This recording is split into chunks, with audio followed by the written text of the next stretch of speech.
It is incredibly valuable to talk with people, and not just people in your immediate circle, not just other academics, because there is so much that you don't know.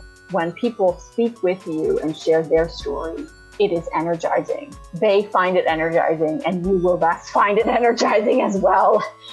And that fires up your own search. The new year has begun, and for many academics, this is the one time they are forced to slow down a bit, giving them time to rethink their choices.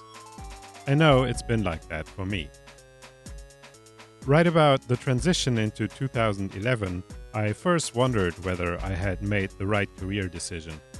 I wasn't at a point where I questioned being in academia, but I was seriously considering leaving the postdoctoral position I had begun exactly a year before that. I decided to stay, going against my gut feeling, and thinking back, I still regret the decision. It was a fantastic institute with great resources and great people, but I wasn't happy with how it went in the lab and my progress as a scientist. And my attempts at changing this were met with active resistance by my superior. In this episode, we talk about leaving academia and how to tackle the transition into a new life. But if you're in the position I had been back then, feeling like change was necessary, but not feeling like leaving academia, you may still find some good advice in here. Thank you to my supporters on Patreon who are sticking with me despite my difficulties keeping up these days. I'm your host, Dennis Eckmeyer, and you're listening to episode 57 of Science for Societal Progress. My name is Jennifer Polk. Most people call me Jen, so please call me Jen.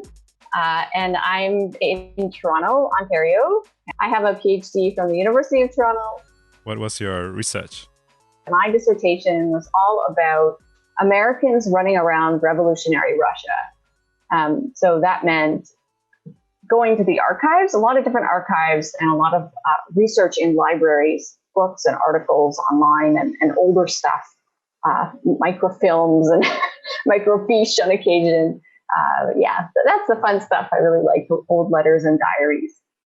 Jennifer's work, she says, didn't lead to any particular lesson or conclusion and wasn't meant to. Instead, her dissertation tells a story of the events. Every now and then, she finds herself thinking about different aspects of history that also apply to our situation today. We tend to think about major world events as happening quickly and change happening quickly, but the reality on the ground is messy. Very, very messy. And it's unclear for people that are living through it. It's often very unclear what the outcome is. And we're living now through such a moment. So I'm extra thinking about this kind of stuff. After graduation, Jennifer left academia. Since this is today's topic, I wanted to know about her own transition. She was at a rather traditional department, even for the field of history, which she found particularly traditional. I felt a lot of pressure to pursue an academic career, and it was something that I did not actively pursue, but I passively pursued, which means I didn't actually do anything except stress myself out about it. It definitely took a while until I could say to myself, oh yeah, I'm not going to apply for academic jobs. Sometimes people ask me, when was the moment that you decided? And it's like, well, there was no moment. There was maybe a moment where I was like, oh, interesting. I seem to have decided that at some point, but it was a process. What was the sign that you noticed that you're not going into academia?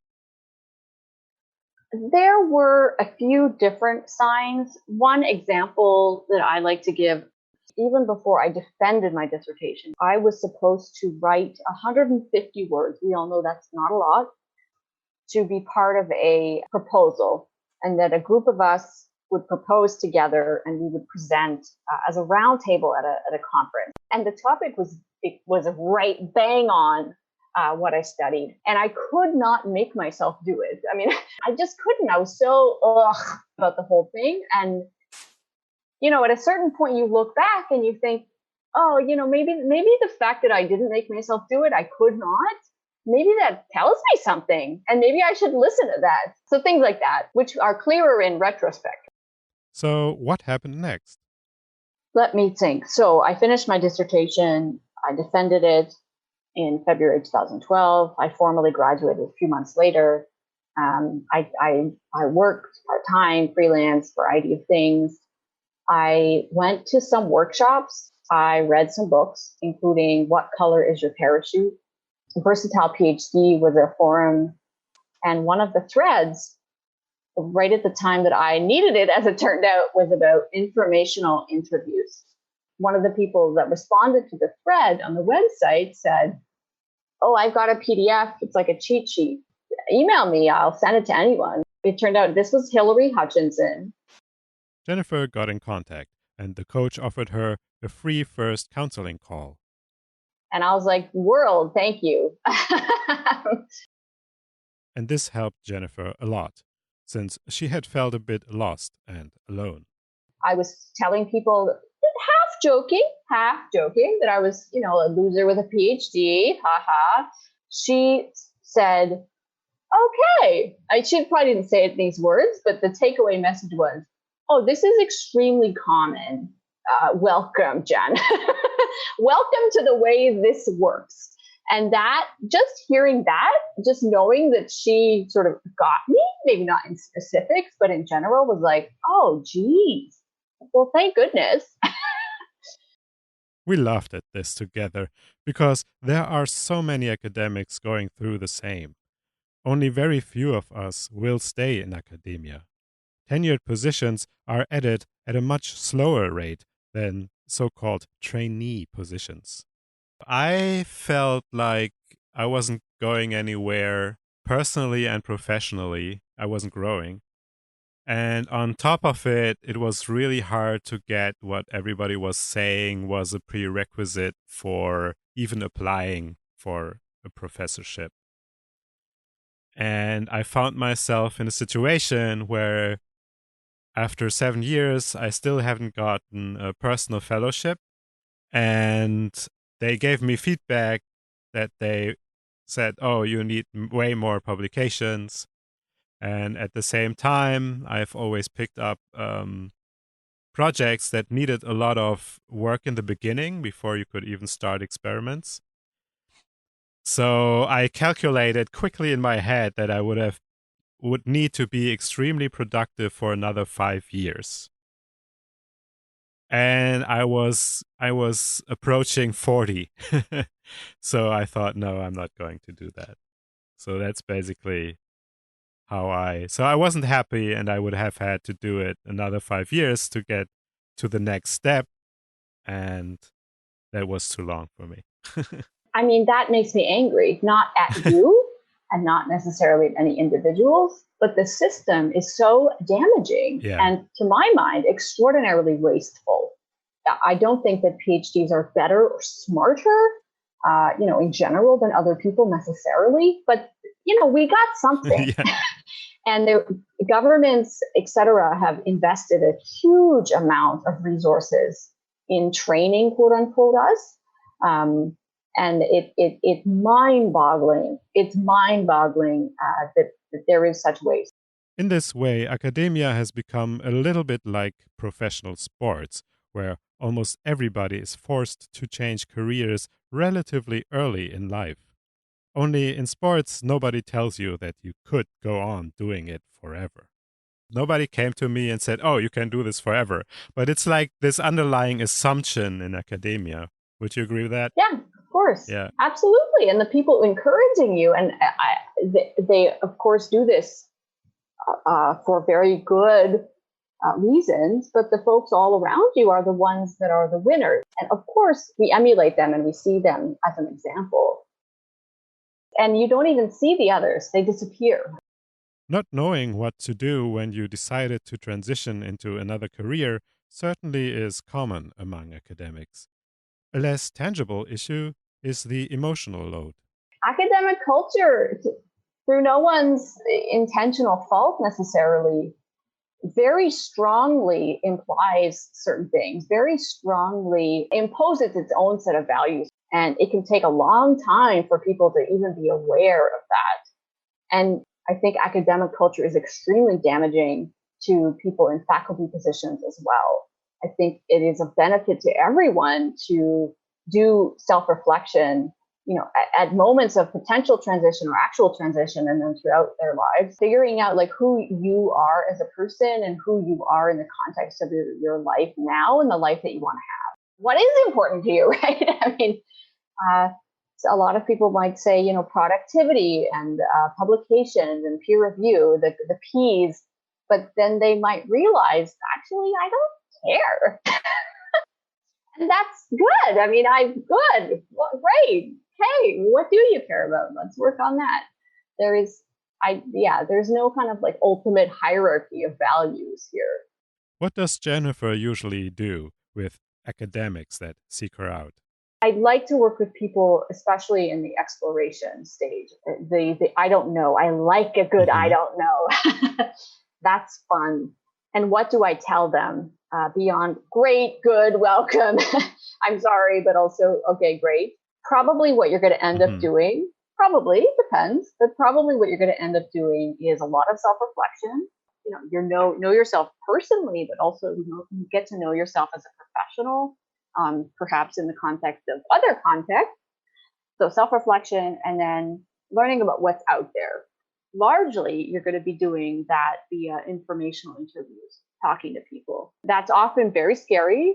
I mean, the folks that I work with often conceive of themselves correctly as experts. And when you're changing careers, well, you still are an expert in whatever the thing that you're an expert in, but all of a sudden you kind of don't know anything, and it's very uncomfortable. They do know a lot more than they think they know, but it's very destabilizing for lots of folks. And of course, a lot of people just have stresses that are very common. They don't have a lot of money. They're really uncertain of where they're going to live. They're on crappy contracts, et cetera, et cetera, et cetera, et cetera. All of the same fears of regular, often say that, but other folks, plus additional academic burdens. So what is an informational interview? Aha, yes. It basically means having a conversation with somebody that focuses on that person as a professional. So their career, their employer, their industry. And basically, you're asking somebody like, so what's your job like? And it's less about you. It's more about you're the interviewer. And that's a thing that I think is exciting for people once they sort of grasp this, is it's okay if you, the interviewer, don't know, because you don't have to know. You just have to ask questions, and that's fun. That's good. That's something you're good at. The point of all of this, I mean, one point is for sure to build your professional network. That's an important point, and maybe one of these people will offer you a job like immediately or in the future. It's an amazing way of learning about other kinds of work, other industries, other employers, other fields. You will be so surprised. I mean, I really bet everyone is just going to be so surprised in doing these about what they learn, and especially if they go in with what sometimes I hear called a learner's mindset. Go in, accept that there's a ton you don't know. You're here to listen. You're not here to be judgmental. I mean, save that for later. Just be open-minded, be super curious, learn. And as you learn, the fun thing is that you don't just learn about what's out there, possibly, which helps you maybe cross things off your list or add new things on it, which is so exciting. But you also are able to see yourself in a different perspective. That's certainly what I've found, is that in learning different kinds of vocabulary or different models of work or different styles, and hearing people talk about what they do, you think about your own work differently. because you might say, oh, that's actually really similar to what I've been doing. We just totally don't call it that at all. And that's exciting. That's fun. And then people can start to see, well, actually there are things that you can do. And that's what they mean by transferable skills. There are things you can do. And there are smart, engaged people that work outside of academia, like for real. And companies aren't just there to steal all of our money and butt into our private matters. Like they want a lot of companies and people working them for sure do want to help people and make the world a better place. And you learn that as you engage with folks. Jennifer recommends informing yourself about different jobs by approaching people you knew in the past. You can find them, for example, among your contacts on social media, or people whom you may not know but have a very similar background to yours, like the alumni of your PhD program. So just to give you an example, the first few information interviews that I did, one was the wife of a friend, one was a friend of a friend, one person from the same department, and I saw him listed on a website. He was a senior VP or something. It was very intimidating, but he had the same degree from my same department. What if you aren't interested in the jobs typically associated with your academic field? Looking for jobs that are obvious, quote unquote, or the ones that when you tell people I have a PhD in English and they say back to you, oh, you could work as an editor or a journalist or write movie scripts, that kind of thing. Be a teacher. You often find, at least in the humanities, that suggestions might leave you cold. And I've certainly interacted with STEM science PhDs who say, well, yeah, there's industry jobs, but I don't want to, just between you and me, Jen, secretly, I don't want to do any of that stuff. So, yeah, that reminds me actually of my own experience. I found a LinkedIn group for PhDs transitioning out, and they were like, oh, we can help you. We have ideas and stuff. Just ask. So I asked, and I was like, I'm a neuroscientist. I don't want to go into medical research because I'm not interested. Do you know any neuroscientists who did other stuff? And all they did were asking back why I didn't want to go into medical research. Literally. So this was a group with like 10,000 people in it. And all I got was, well, you should really consider medical stuff. You should really consider pharmacology, pharmacological research, etc. And I was like, but this is not what I did. And this is not what Yeah. I'm interested in. Yeah. I went into science to learn how animals work. I didn't go into science to learn how to make drugs or cures or Yeah. anything. That was not my motivation in it. And I never cared about it. And I don't care about it as my profession. I do care about it as a general. I think it's a great that we have medicine. I just don't feel like I want to do medical research. It's not the kind of work Yeah. that I'm interested in. No, that's So, great, right? And for you had done the work of recognizing what it is that motivated you and what you actually cared about personally and wanted to spend your own time on, valuable time. I will say for anyone listening, and this is completely not to second guess your reaction, which is totally correct.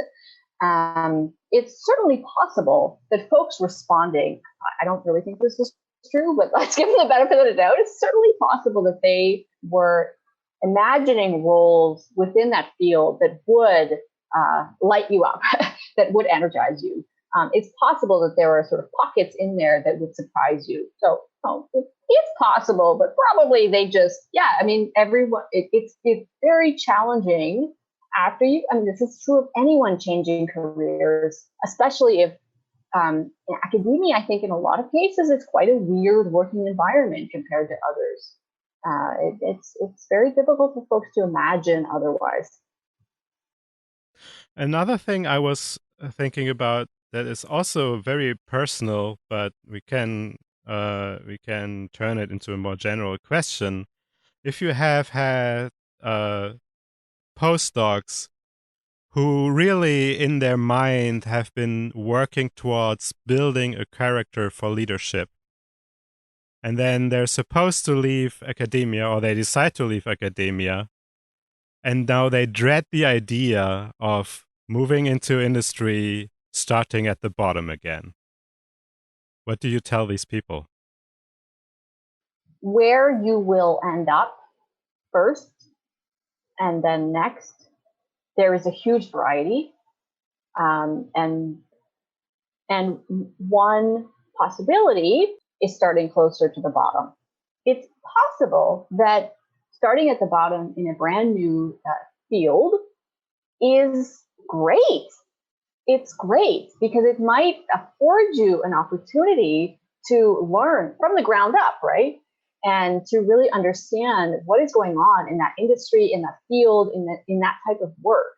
And what often folks find who do start more in entry level roles is that because they're not 23, right, 25, they are older.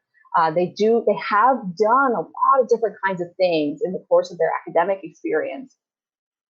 They can draw on those other experiences and skills, which are, quite highly developed in different contexts. They can quickly draw on those. And, not in every single environment will your growth be supported in this way, but often you're not going to spend 3 years in the entry level role. You might spend 6 months in it before jumping to a more senior position or a different position in that same company or changing companies. And so you can go much faster than other people because and I think that makes a lot of sense. I mean, if you're 40 and you might, your first colleagues outside of academia, well, sure, some of them might be 26, but 2 years later, you're going to be in a different place. I really hope and expect.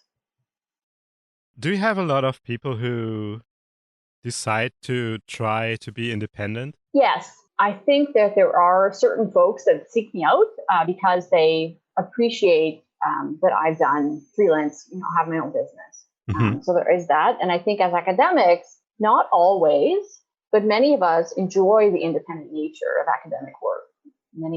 Lots of academia isn't very independent, but a certain amount is. A chunk of us like to work independently. Did you have entrepreneurs in there, or mostly freelancers, or what's the range that you've witnessed happening?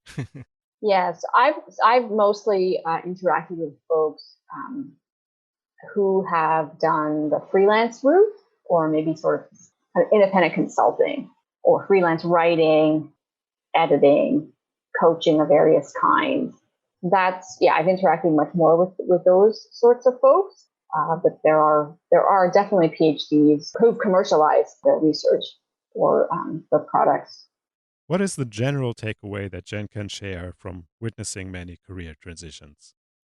There are a lot of different possibilities, and that it's hard. But there are still a lot of different possibilities, and you should be kind to yourself.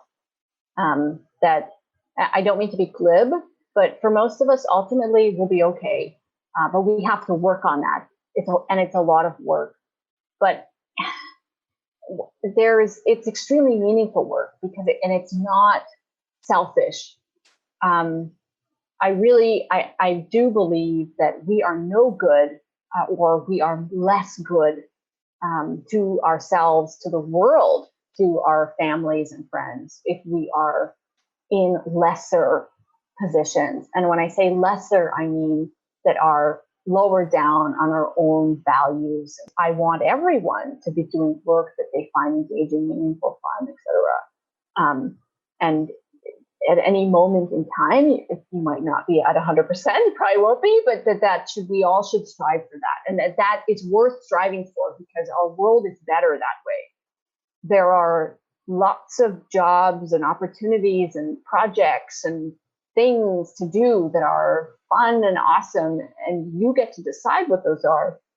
And if what seemed like a dream position is sucking your soul, okay, great. Thank you for noticing that. Now let's work on ameliorating, improving the situation.